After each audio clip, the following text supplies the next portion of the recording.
Mga hapon guys, mo rin karon ang ato ang update sa atong vlog sa atong gitaod nga project diri sa April Zamboanga Cebu guys. Akong gingon kanya gitaod mi ani yung nakita karon, dos andanas na imong gitaodan na mga sliding window, mga fixed window ug main door ani nga balay.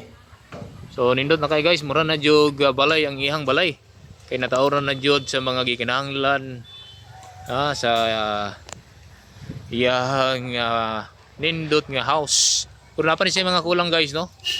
Tapos siya mga kulang, so ato pa ning balikan sa sunod nga higayon, no? Kay palibutan pa ni fixed glass niya, nang gasukod pa nato ni ato ang kuan diri, master installer Jungjung Buagas.